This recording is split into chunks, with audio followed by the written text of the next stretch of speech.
Hello mga kabibig! Welcome back sa ating bagong YouTube channel. Ito ang pinakamaingay ng YouTuber sa lahat ng YouTube. Ako si Kabibig, maglabag-labag na itong with evidence ako. May napansin ang mga netizen na tila may mali sa script ni Trillanes na kanyang presinta sa Justice Committee sa araw na ito. Halaka! Ano bang napansin ng mga netizen? Para yatang nag-time travel si VP Sara sa withdrawal at ano doon? Tawag doon? Nag-time travel nga ba si VP Sara sa script ni Trillian? Naku po, ano pa naman ito, mga kabibig, may napansin sila. Or in fact, ano daw, yung presenta ni Trillanes na kung saan ay, tawag dito, may dinoposito na pera sa bank account ni VP Sara, ay parang, tawag dito, mas nauna pa kaysa pag-open sa SM Lanang Premier. Ano ko, baby, i-share ko na lang sa inyo para maunawaan nyo kasi ako, naguguluhan din ako sa statement ni Trillanes actually. So ito kabibiga, ang daming nag-share nito kasi sabi ng iba, one mistake for all the script. Hala, ano ba yan? Ako po, ano ba yan? Ako mga kabibig, eto na. Panoorin natin ha, ito oh. Grabe talaga itong kasinungalingan ni Trililing. Ano? Bistado na naman siya dito sa kasinungalingan niya eh, no? Bakit? Tignan natin. Ha? Sabi niya dyan, si Sammy Uy daw, no? Ay nag-deposit ng payout kay Sara Duterte and family. 'Di ba? Nung April ito ha, nung April 24, 2012 sa BDO Unibank SM Lanang. Oh. Ha? Nang magkano yan? 7.4 million. Ha? Kailan daw? April 24, 2012. 2012. Oo. Tapos, toinks! Diba? What? Ang SM Lanang in Davao City, diba? Open to the public on September 28, 2012. Hala? Sabi ni Trililing, nakapag-deposit daw ng April 24, 2012. Saan siya nag-deposit, Trililing? Ay, oo nga, no? Nung September 28 pa naman na-open yung SM Lanang. Pastilan. Hala ka? Pastilan, Trililing. May script ka na namang mali. Hala ka? Hala ka, bibig. O eto kasi kabibig ang i-share ng mga netizen regarding dito. I-share ko sa inyo ha. Marami ang nag-comment mga kabibig regarding on this matter. Tingnan natin kabibig ha. Ito kasi ang mga komento nila. Ito Ayan. O yan daw. Sammy Oy payouts to Sara Duterte and family summarized for purposes of presentation. Ito April 24, 2012, BDO Unibank SM Lanang. SM Lanang in Davao City officially opened to the public on September 28, 2012. It was initially named SM Lanang Premier and is located on GP Laurel Avenue occupying the former site of Lanang Golf and Country Club. Opening date December 28, 2012. Pero ang sinabi ni Trillanes na nagdeposito si Sammy Oy kay VP Sara sa SM Lanang April 24. So paano? 'Di ba? Yan natin dito. Ay oo nga Mall opening September 28, 2012. 'Di ba? So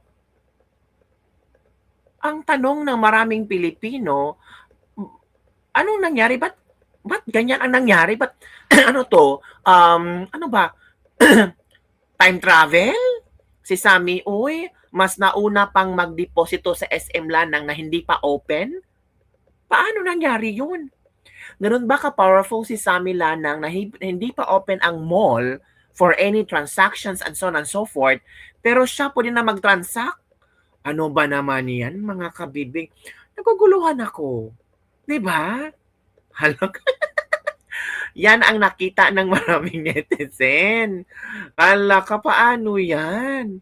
'Di ba? Oh, ano ba ang sabi ng mga netizen hinggil dito? Parang, ano ba yan? Mali-mali na naman ang script. Sabi dito, oh, sabi ni, ano dito, oh, according to Trillanes, nag-deposit daw si Sammy Uy ng 7.4 million kay VP Sara sa BDO Unibank on October 25, 2011. Upon checking, the BDO Unibank branch at SM Lanang Premier was open on September 28. Hala ka, naku po, paano yan? Mga kabibig, parang hala, taray ni VP Sara, para siyang ano, para siyang ang tawag dito, nag-time travel. Or si Sammy Uy, parang nag-time travel si Sammy Uy. Di ba parang, ang galing mo Sammy Uy ha, iba ka talaga. Pero sabi naman ni Trillanes na ano, paniwalaan nyo naman ako. Ngayon, I feel vindicated kasi sabi ng AMLAC na may mga tama yung mga sinasabi kong mga deposito. Wala ka mga kabibig. Iba si Sonny Trillanes ngayon. Parang ito, nakabibig ha, may share ako sa inyo na komento ni ano ni ito kabibig, ito. Ito na. Impeachment ni Vice President Sara. Tapos ang ebidensya ni Trillanes, mga account ni Pulong, ni Basti.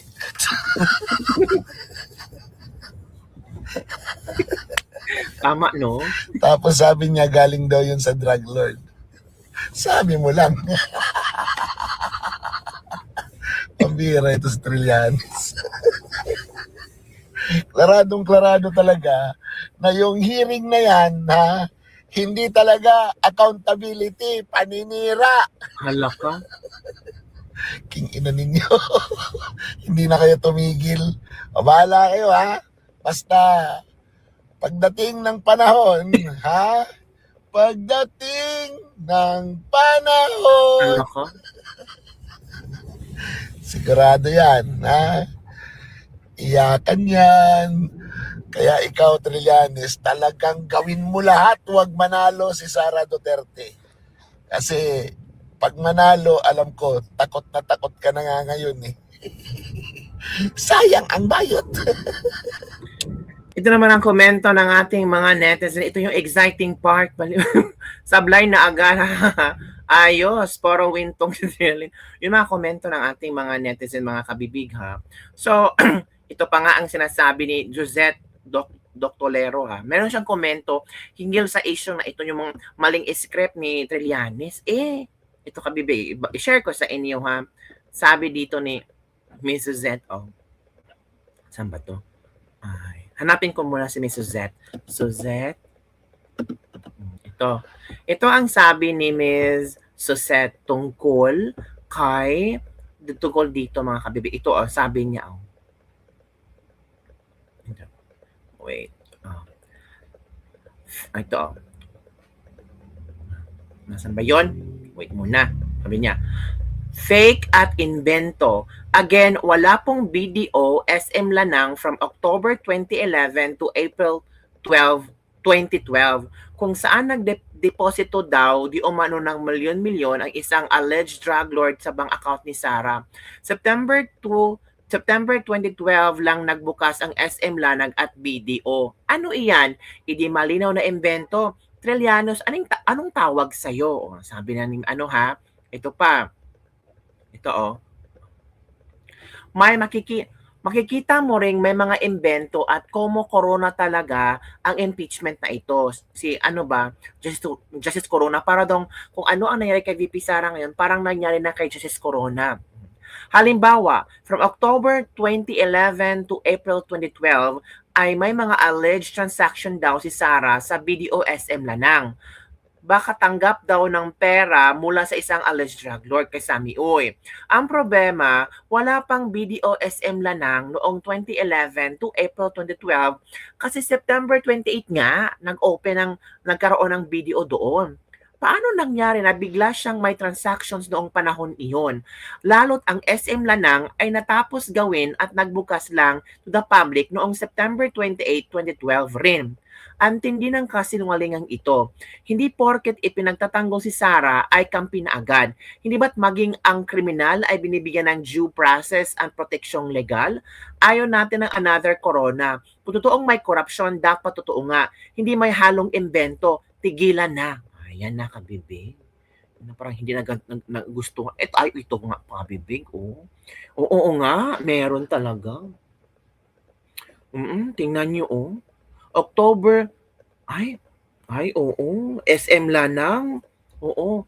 Kailan ba nagbukas ang SM Lanang? Naku, grabe naku po, mas lalo naku, pinagtatawanan na talaga. 'Di ba? Kailan ba nag-open ang SM Lanang? SM Lanang was opened on September 28, 2012. Pero dito, meron ng BDO Unibank SM Lanang October 25, 2011. So, wala pang Lanang yan. Tapos may pangalawa, 24th April 2012. Wala pa ring Lanang yan. Kasi September 28, 2012 pa nag-open ang Lanang. So, paano nga? Yun ang malaking katanungan ng mga nation. Paano nagkaroon ng SM Lanang ng mga panahong ito? Well, in fact, lalo na yung October 2011 na pinapagawa pa. Finishing touches pa yung SM Lanang. Hala ka mga kabibig. Ano ang inyong komento hinggil ito mga kabibig? Parang ano ba nangyari? Sana magsagot si Trillanes, no? Sana magbigay siya ng konting statement hinggil dito. Kasi ang mga tao ngayon nagre-research na kasi. Oo. Na ang SM Lanang was open on September 28, 2012. Tapos ang mga sinen na mga sa Annex I. Pero ang tanong ng mga tao ba, bakit puro Excel sheets? Pwede ba yung mga yung mga bank katulad ni Madriaga, may mga checking na nilagay. Pero bakit puro mga annex, parang mga mga Excel files, Excel sheets? Sana may mga checking, sana may mga 'di ba, manager's check ang sinasabi eh. Sana may mga pictures tungkol doon pero wala eh. 'Di ba? So, maniniwala tayo dito na wala mang lang solid evidence. Itong mga Excel sheets na ang maging solid evidence ni Trillanes. 'Di ba, kabibig? Ikaw maniniwala ka. Excel sheets. Oh, itong mga Excel sheets. May magre-react na naman. 'Di ba? Itong mga Excel sheets ang maging anong tawag ni Trillanes, ang kanyang ebidensya? Kung talagang lawyer ka, maniniwala ka ba dito? Yung mga Annex I, yung mga parang naguguluhan ako, kabibig. Kasi walang video, walang documents, wala man lang manager's check na picture. 'Di ba? Ano ba talagang parang ang gulo-gulo, mga kabibig. Sabi pa ng mga netizen, nako, vindicated na talaga si Trillanes. Kasi sabi ng AMLAC na meron dang movements sa pagpasok ng pera sa kay VP Sara sa mga panahon na nabanggit ni Trillanes. Movements ng pera? What if iba yung movements ng perang yun? Hala ka. So just because of the movements, vindicated na. 'Di ba? Alam nyo ha, mas maniniwala talaga ako kung merong ilalabas si Trillanes na ilalabas niya si Sammy Uy. Ilalabas niya yung sino ba yung mga niya? Sino ba yung sinasabi niya na nagbigay sa kanya ng mga papeles?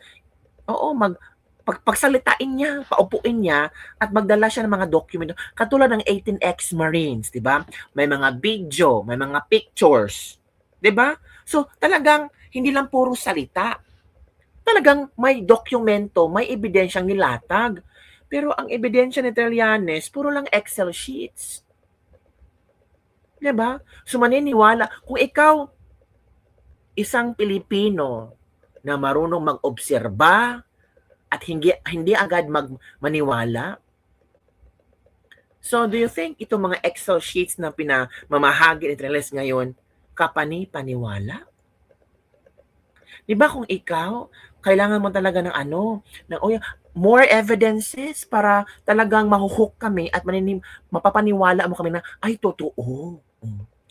Ay, paano na ngayon nabulgar na ang SM Lanang sa September 28, 2012 pa nag-open. Itong mga transactions na ito, earlier na nangyari before the opening, magdududa ka talaga. So para mawala ang duda namin, Trillanes, maglabas ka ng more documents. Hindi yung mga Excel sheets.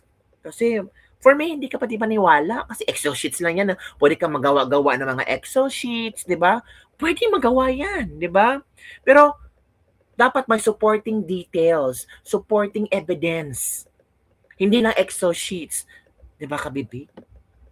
So, ikaw, Kabibig, ano ang iyong komento? Ako naman lang, it is my own opinion, at gusto kong paniwalaan si Trillanes, pero dapat may mga iba pang, ang tawag dito, ebidensya. Ilatag mo. Pinaupo ka na dyan, ilatag mo na lahat para madiin mo si Sara. Kasi yun ang gusto mo, madiin ang mga Duterte. Si Baste, si Polong, si Kitty, si BP Sara, pati si Hanelet. Meron dang dito, mga transactions. Naka-receive daw ng mga payouts. Diba?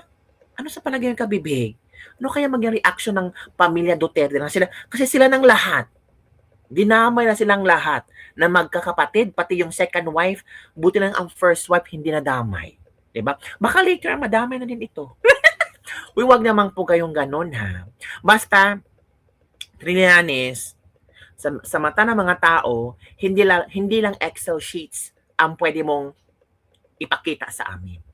Dapat may mga pictures na mga manager's checks, may picture ni Sammy Oy, may picture ni King ano-ano, PayPal trails. Yun ang gusto namin makita para mas dekalibre, para mas mapaniwalaan ka ng maraming tao. Diba? So, yun lang, Kabibig, ang ating libak-libak for today. Ikaw, ano ang iyong reaction hinggil dito? Ay, niwala ka ba sa mga pasabog ni Trillanes? Yung iba, hindi naniwala. Ay, nagkamali si Trillanes.